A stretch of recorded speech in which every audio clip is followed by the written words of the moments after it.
कक्षा 10वीं गणित विषय के अध्याय 10 वृत्त के अंतर्गत आज हम महत्वपूर्ण प्रश्नों की चर्चा करेंगे। इस अध्याय में कुल 5 अंक निर्धारित हैं और 1 अंक वाला 2 प्रश्न तथा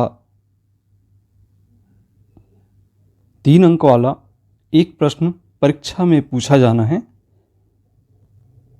तो आइए शुरू करते हैं इस वीडियो को, जिसमें हम 1 अंक वाले प्रश्नों को सबसे पहले देखते हैं। इसके अंतर्गत 1 अंक वाले प्रश्नों में सबसे पहला प्रश्न, वृत्त की स्पर्श रेखा किसे कहते हैं। तो इसको परिभाषित करेंगे। यहाँ पे आप एक चित्र देख रहे हैं, आकृति बनता हुआ वृत्त की, और इसमें एक स्पर्श रेखा खींचते हैं। इसे हम लिख सकते हैं किसी वृत्त की स्पर्श रेखा वह रेखा है जो वृत्त को केवल एक बिंदु पर प्रतिच्छेद करती है। यहाँ पे हम देख रहे हैं वृत्त के एक बिंदु पर एक और केवल एक स्पर्श रेखा होती है। अगला, एक वृत्त की कितनी स्पर्श रेखाएं हो सकती हैं। तो यहाँ पे एक आकृति देख रहे हैं, हम इसमें यहाँ स्पर्श रेखाएं बना रहे हैं और देख सकते हैं कि यहाँ पे कितनी स्पर्श रेखाएं हो सकती हैं।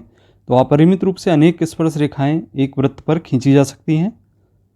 इसके बाद छेदक रेखा, वृत्त को 2 बिंदुओं पर प्रतिच्छेद करने वाली रेखा को हम छेदक रेखा कहेंगे। 2019 में यह प्रश्न आया था। यह आकृति में आपको दिखाई दे रहा है, ये इस प्रकार से छेदक रेखा कहलाएगी। इसके बाद अगला प्रश्न है, एक वृत्त में कितनी समांतर स्पर्श रेखाएं हो सकती हैं। तो इसके लिए हम सबसे पहले एक वृत्त खींच रहे हैं और इसमें 2 समांतर रेखाएं हम देख सकते हैं। इससे ज़्यादा हम खींच नहीं सकते इसमें, तो आमने सामने 2 ही समांतर रेखाएं खींची जा सकती हैं। 2019 में यह प्रश्न आया था, एक बिंदु से एक वृत्त पर स्पर्श रेखाओं की संख्या। तो यहाँ पे देख रहे हैं हम, बिंदु की स्थिति बदल सकती है। वृत्त के अंदर हो बिंदु तो यहाँ पे हमें स्पर्श रेखा प्राप्त नहीं होगी, और यदि वृत्त पर स्थित है बिंदु तब यहाँ पे इस प्रकार से स्पर्श रेखा हमें प्राप्त होती है। और यदि बिंदु वृत्त के बाहर स्थित है तो यहाँ पे स्पर्श रेखाएं आप देख सकते हैं इस प्रकार से बनेंगी। इस बिंदु तथा वृत्त से होकर जाने वाली स्पर्श रेखाएं, तो यहाँ बिंदु की स्थिति के अनुसार वृत्त के अंदर हैं तो 0 है स्पर्श रेखाओं की संख्या, और वृत्त पर है तो 1 है, और वृत्त के बाहर है तो 2 हैं। इसके बाद बाह्य बिंदु से वृत्त पर खींची गई स्पर्श रेखाओं की लंबाइयाँ होती हैं। तो बाह्य बिंदु से हमने स्पर्श रेखाएं खींचे और इन दोनों की लंबाइयाँ आपस में बराबर होती हैं।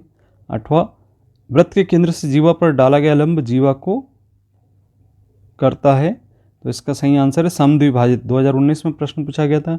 अगला, खालिस्तान किसी वृत्त की स्पर्श रेखा उसे खालिस्तान बिंदु पर प्रतिच्छेद करती है। 2020 में प्रश्न आया था, तो इसका सही आंसर है एक बिंदु पर प्रतिच्छेद करती है। 10वां, वृत्त में 2 बिंदु पर प्रतिच्छेद करने वाली रेखा को खालिस्तान कहते हैं। यहाँ पे हमने देखा अभी छेदक रेखा कहलाती है परिभाषा के अनुसार। 11वां, एक वृत्त की खालिस्तान समांतर स्पर्श रेखाएं हो सकती हैं। 2019 में पूछा गया था, तो 2 स्पर्श रेखाएं हो सकती हैं और वृत्त तथा उसकी स्पर्श रेखा के उपनिष्ठ बिंदु को खालिस्तान कहते हैं। तो इसका सही आंसर है स्पर्श बिंदु कहते हैं। इन सभी को याद करना है आपको। इसके बाद हम 3 अंक वाले प्रश्नों की बात करेंगे। इसमें सबसे पहले हम देख रहे हैं, सिद्ध करो कि किसी वृत्त के बाह्य बिंदु से वृत्त पर खींची गई 2 स्पर्श रेखाओं की लंबाई बराबर होती है। 2019 और 20 में यह प्रश्न पूछा गया।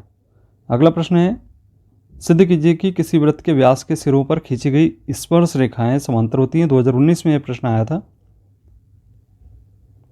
और एक बिंदु से ए से, जो एक वृत्त के केंद्र से 5 सेंटीमीटर की दूरी पर है, वृत्त पर स्पर्श रेखा की लंबाई 4 सेंटीमीटर, वृत्त की त्रिज्या ज्ञात कीजिए। चौथा प्रश्न, 2 संकेंद्रीय वृत्त की त्रिज्याएं क्रम से 5 सेंटीमीटर तथा 3 सेंटीमीटर है। बड़े वृत्त की उस जीवा की लंबाई ज्ञात करो जो छोटे वृत्त को स्पर्श करती है। बहुत ही महत्वपूर्ण प्रश्न है ये सभी। 5वां है, 5 सेंटीमीटर त्रिज्या के एक वृत्त की 8 सेंटीमीटर लंबी एक जीवा पी क्यू है, और पी और क्यू पर स्पर्श रेखाएं परस्पर एक बिंदु पर टी पर प्रतिच्छेद करती हैं। टीपी की लंबाई ज्ञात कीजिए। तो यहाँ 2020 में प्रश्न पूछा गया था। बहुत ही आसान सा प्रश्न है। इसको इस प्रकार की आकृति यहाँ पे आप बना के और